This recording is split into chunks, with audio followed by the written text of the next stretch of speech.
আমাদের সাথে থাকার জন্য, আমাদেরকে সময় দেওয়ার জন্য। আমি সর্বশেষ কিছু কথা বলে আমাদের বক্তব্য শেষ করছি। পুরা বিশ্বে অটিজম সংক্রান্ত যত ধরনের শিশু আছে তাদেরকে নিয়ে যদি কখনো কোনো ধরনের মিডিয়া প্রচারণা, কোনো নাটক, কোনো ফিল্ম করা হয়, সবার আগে তাদেরকে নিয়ে রিসার্চ করা হয় এবং তাদের যে বৈশিষ্ট্যগুলো আছে সেগুলো ভালোভাবে বোঝার জন্য তাদের পরিবার তথ্যটা তুলে ধরা হয়।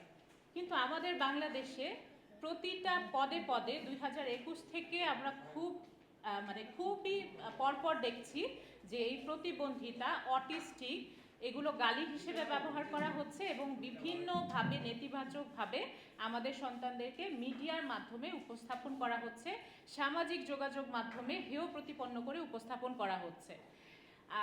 যে কারো অপরাধ প্রবণতাকে ডিফাইন করার জন্য প্রতিবন্ধী এবং অটিস্টিক শব্দটা ব্যবহার করা হচ্ছে। আমাদের সন্তানরা নিষ্পাপ সন্তান, তারা কখনোই অপরাধী না।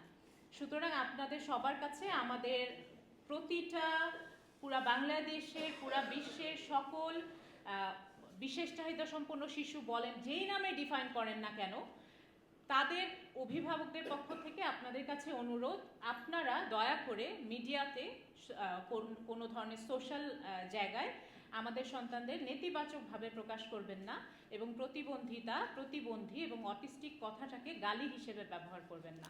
আমাদের সবার চাওয়া আমাদের সন্তানগুলো আমাদের সমাজে নিরাপদ থাকুক, আমাদের রাষ্ট্রে নিরাপদ থাকুক।